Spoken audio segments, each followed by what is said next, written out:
छपरा जिला चैनल पर रउआ लोग के बहुत बहुत स्वागत बा।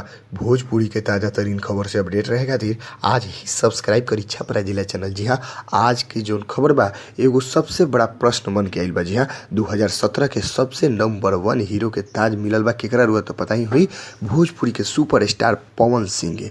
काहे मिलल बा रुआ मालूम बाटे, आकि उनकर फिल्म लगातार एक पर एक सुपर डुपर हिट गइल बाटे। एक के चलते 2017 के सबसे नंबर 1 हीरो साबित भइल बाटे पवन सिंह।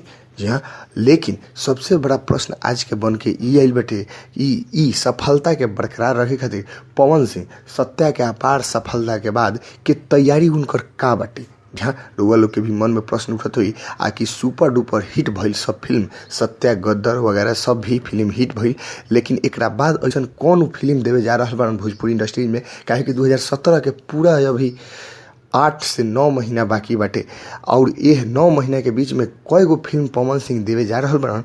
ई जान के रउआ लोग के थोड़ा देर खातिर सस्पेंस क्रिएट हुई कि हम आज उनकर सारा फिल्म के लिस्ट लेके आई बनी कि आखिर उस सत्या के बाद कौन कौन फिल्म के साइन कैले बना, कौन कौन फिल्म के शूटिंग हो गई बा, कौन फिल्म तैयार हो गई बा, कौन रिलीज होके वाला बा, कौना के ट्रेलर आवे वाला बा, हम सारा के लिस्ट बता देवे के चाहते हैं। जी हाँ, उनकर फिल्म बाटे एगो चैलेंज। जी हाँ, चैलेंज जौन बा मधु शर्मा के साथे बाटे। दूसरका फिल्म बा लुटेरे, तीसरका फिल्म अर्जुन पंडित, और चौथा फिल्म उनकर जीवन पर आधारित जौना के हमने के पहले न्यूज में बता दिए सन सैया सुपर स्टार। जी हाँ, इतना फिल्म लाइन में बाटे पवन सिंह के। अब दर्शक लोग की इंतजार करे के पड़ी कि कौन फिल्म अब की फिर सत्या के रिकॉर्ड तुरे वाला बाटे। अब 4 गो फिल्म बाटे, आगे और भी फिल्म हो सकता है, लेकिन जहाँ तक हमने के सूत्रों के मुताबिक खबर मिलल बा, इस 4 गो फिल्म अभी लाइन से खड़ा बाटे पवन सिंह के।